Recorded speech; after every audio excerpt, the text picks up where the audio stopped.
wait, no, I'm recording. Pirate kings, pirate queens, non-binary monarchs of the sea. Another day, another couple decks to discuss. Thanks so much to everyone who's been watching so far as we head into the home stretch. But if you're just hopping onto the channel, I'm uploading a countdown of the top decks in One Piece Set 6 as determined by the Asian format data from now until the set's release, as well as one big video with all the info put together and some thoughts on the format as a whole on release day. So far we've covered Reiju, Perona, Enel, Yamato, and Katakuri, so if you missed any of them, check out the playlist I linked in the description. If you enjoyed this video and want to support the channel or get notified when the big compilation comes out, please take a second to subscribe. I always appreciate it, and it is a huge motivator to keep working on these analyses. In case you're a new viewer, here is a quick rundown of my process for these videos. I put every single deck list from One Piece top decks and second storage into a spreadsheet, weighted each entry according to the tournament's level of competition, the list's placement in that tournament, and how far into the format that tournament took place, to come up with a point system that let me arrange the decks into tiers, as well as an algorithm to put together a typical winning deck list weighted to the conditions that I just mentioned. You'll also see helpful stats about a deck's cost curve, the amount of 2K counters, non-counters, blockers, events, and other relevant figures, so take a look and enjoy as we get into the next deck in our countdown to OP06.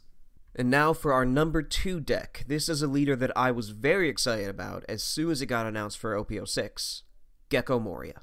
The recursion mechanic that broke Black open for Sakazuki last format gets its next step with MORIA's ability to attach 1, attack and tap 2, then discard 1, mill 2 from the top of the deck, and resurrect a 4-cost or less Thriller Bark character, giving you a wide board, and turns the discard into what's essentially a second hand with some other recursion cards we play. Being a black deck, MORIA definitely has some nice control pieces, but the main draw of the deck is to create, widen, and maintain a resource difference due to a combination of pressure, control, and recursion.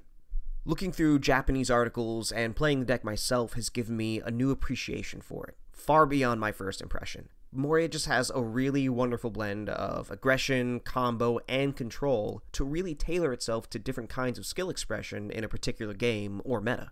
5 life is also great in a format like this, and especially for a deck that's so resource-oriented. Lots of lists at the start of the Asian format started by focusing mostly on the Thriller Bark engine, with a couple generically good black cards splashed in here and there, and over time more and more Navy focus came in until it was just as prevalent as the Thriller Bark characters. Since the trash is our big resource, having plays for our leader effect is going to require some setup, and Victorious Sindri lets us bin 5 on play, usually on our first turn going first. After that, she's a 2K, but you could potentially play her again and reuse this effect through a couple different means if you need certain combo pieces. Or she might be that last poke you need for lethal. Tsuru is generically good in here, just like in Perona. You'll be using the reduction a little more, but we also have great eruption for that, and a 2K counter is great defense. Helmeppo's been out for a while, but he just started seeing play in Set 6. He's sort of a 5th and 6th Tsuru, but he's specifically good to deal with 5-cost or any odd-cost characters more efficiently, usually alongside Absalom, or played in tandem with Lucci off the 8-cost MORIA.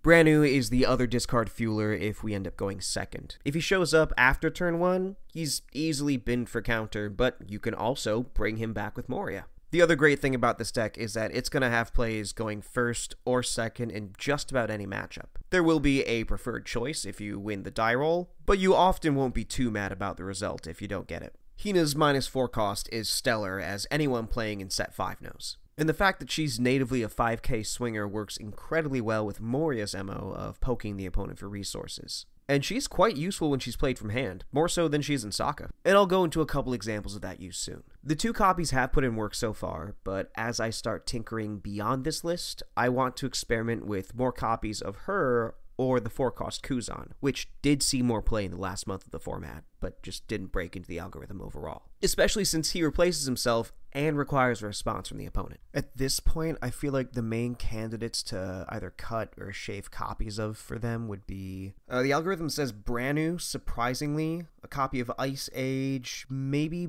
Rebecca if we're going the Kuzan route, maybe a Lucci, maybe a Borsellino, and maybe 1 or 2 Sabo. Even though we don't run him at a full 4, Borsellino is still a staple, especially at yellow. Even if they can Amaro him, it still gets us around a Gedatsu early game. 3 feels good with everything else we're fitting in. Sometimes he's even a 2 of, depending on how much Sakazuki or Yellow you end up seeing, but he's worth playing at some count in this deck at least. Rebecca sometimes got called the zombie card in set 5, and that fits pretty nicely here. You can pick up a 2k or do some Hina shenanigans just like in Sakazuki, and a great play at 7 Don is to bring back Hina in conjunction with Absalom. I hate the character, but I love this card. Oftentimes, he will be a crucial combo piece and one of the main cards you want to see in your discard. Remember, Moria's effect lets you play him for 3 Don even though it says 4 in the corner. On play, you send 2 cards from your trash to the bottom of your deck and KO a 2 cost. Adding a Great Eruption or Suru brings that up to 4 cost, or on 7 Don, you can play Rebecca,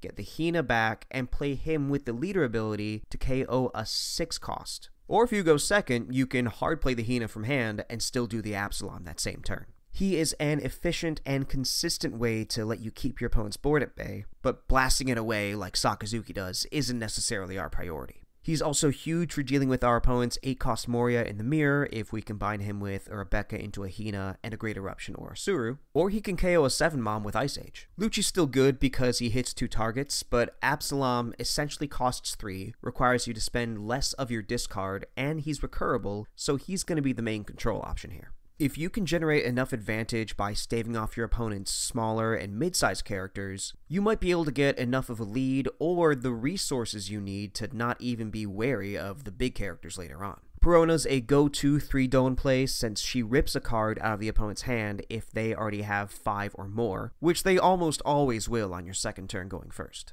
When you're against Sakazuki, you love being able to use her multiple times, and she's no slouch early game against Yellow. She can also reduce the cost of a character by 3, but we have lots of other pieces for that, so using her as a 2k counter, which is just as important as the hand rip, and depleting our opponent's resources are her main functions. Hogback is, in a sense, the weakest of the 3 Thriller Bark 4-drops, at least as far as effects with immediate significant repercussions. And there was one list that brought him down to 3, but in my opinion, the resources he gets you are too useful not to play it for. Early game, he's a backup for Perona or Absalom to get the most out of your leader ability, but the best thing about him is that he can get any Thriller Bark character back. Not just the 4-cost or below, meaning that you want to mill your 8-cost Moria off the deck, because Hogback can just retrieve him right after. And then late game, he can get Perona or Sindri back in hand to shore up your defense, and then keep that resource disparity in your favor. We've got 3 Lucci here. He's still amazing, but a chunk of lists even ended up playing him at 2.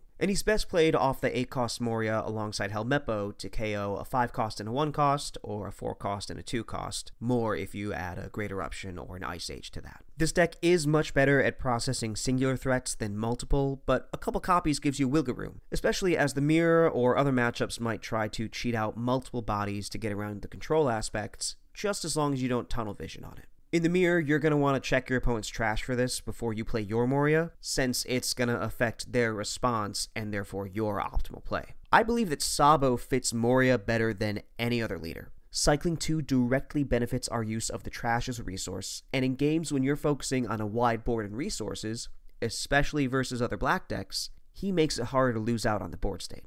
He's a great play on curve, or on 9 with Rebecca if you need defense, or feel secure enough in your board to not play Moria down immediately. He's also great against Yellow, as we discussed in Perona, since Amaro can't hit him. Reject can still hurt, but he's a more reliable blocker in that sense than the 4-costs, and in that way he makes it harder for Yellow to get the Reject lethal combo. And here's the Gecko Mori man. God, what a stupid card. With all the milling and the inclusion of Hogback, he is so easy to find in this deck, even if we don't have a traditional searcher, and there are so many options we can play off of him. Synergistic go-tos are Helmeppo and Lucci, Hogback and Branu. Your opponent is always going to have to plan for what he resurrects and how they'll deal with him, and chaining him just keeps the advantage going even harder. I think that the mirror is honestly very fun to play or just watch because the 8-cost Moria head-to-head and how both sides have to react to or choose whether to play him themselves or save him is just so interesting and everything I love about this game.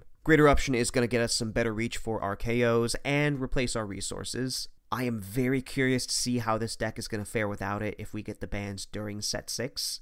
but I think we do have ways to fill these slots, either with substitutions like Soap Sheep, for example, people have been throwing that one around, or more utility that we already use. But it just makes things go so smooth here. And Ice Age is our main way to deal with those high-cost characters if we need to. If you're at Tendone and you have this, Moria, and either Great Eruption or Asura in your hand, you can KO a 9-cost with Absalom or Lucci. But that being said, it definitely wasn't a mandatory 4-of, especially as time went on. With the number of directions this deck can go and needs to go in a lot of situations, its use and the number of slots it's worth can vary a lot. And now it's stat time. As we'll see, the Thriller Bark Mysterious 4 are almost always played. The only time we didn't see one of them was this one very interesting list that didn't play any Absalom. They didn't even replace it with extra Lucci. Lucci was actually a 2. They were running Inupe, Cerberus, 4 Helmeppo, even though they had less removal options. It was very, very interesting. I might play some games with it, just to see how it runs without him. Everything else we have in this list is played at a majority, with a lot of them over 80%. The only very popular card that didn't make it in was Cerberus. He saw a fair amount of play at the very beginning, he is consistent off of our leader ability, he can be played off of the 8-cost Moria, but as people realize that low-cost blockers are just less and less effective, the more we see Sakazuki, Yellow, and Yamato, and as the Navy package started making its way into the deck even more, Cerberus ended up being one of the first cuts to make. And we only have a couple cards to mention for these potential substitutions. There were more cards than this that ended up seeing play in certain Moria decks that got reported, but all of them were at under 7% usage, 4 lists out of all of these at the max, and a lot of them were weighted toward that very early part of the format when people were still figuring the deck out. I like Tashigi if we want another 2K, she's searchable off Navy, and we can do some early game shenanigans if we don't see our Thriller Bark characters, like I've mentioned in other videos. But if we don't see our Thriller Bark characters, we're probably not having a good time anyway. Kuzan, his inclusion at the end was just so new that it didn't make it into these 50. But I really, really want to find space for him in this list because it feeds so well into this resource game we're playing. Lola can be played off of Moria, but at a certain point we don't have enough space and she is not doing anything proactive, especially when this deck swings for 5k so much. The 6 is just icing on the cake that we might not need. One-Legged Soldier is an alternative to Helmeppo. He can be brought back by Moria to reduce a character's cost by 3. Only issue is that he is not searchable with Branu, he is Dressrosa, and if you're trying to go wide for one last lethal swing, he's going to be hard to facilitate that with. And then Kobe, our wonderful boy, salute him, one of my favorite characters in the whole series, but sadly he makes us discard, and the way this deck is running, that's probably going to be more harm than help. There are some other cool lists. There was a version that played the Thriller Bark stage, went very hard with Inupe. Some tried Shadows Asgard. Let me see how many. 2 lists at the very beginning played Shadows Asgard, and that was getting pretty hyped up when this leader was first revealed. Some tried the Negative Hollow in order to get more hand rip in there. I think there are some very fun ways that you can build Moria, but if we are competitive, if we're trying to get the best matchups, this Navy engine is going to be our best bet. I am done making promises as far as when I will upload content next after a current project, because I just never know what my life is going to look like aside from set releases.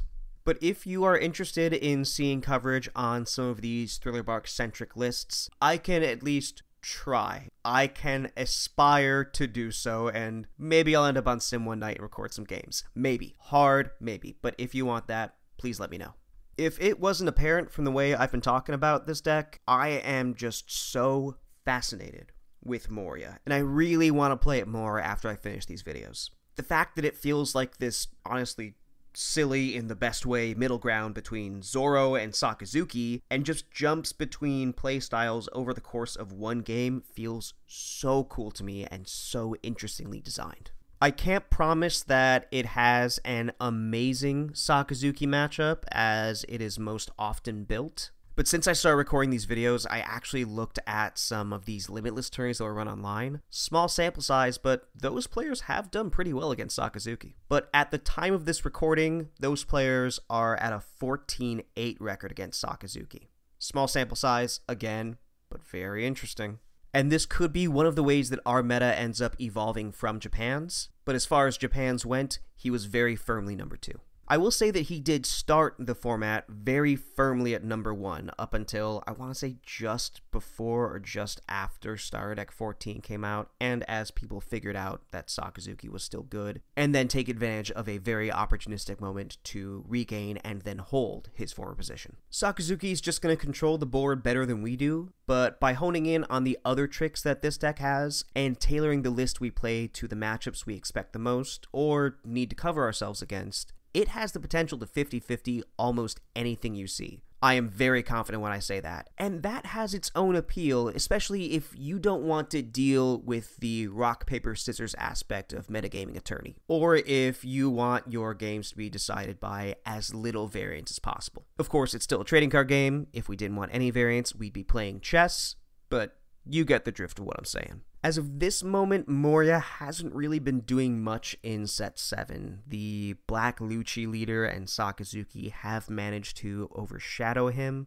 and the loss of Great Eruption does still worry me to a degree. But this deck is just so cool, and if you're planning to get the new black cards from the set anyway, you've got to build this and try it. And that is Gecko MORIA. 6 decks down, 1 to go.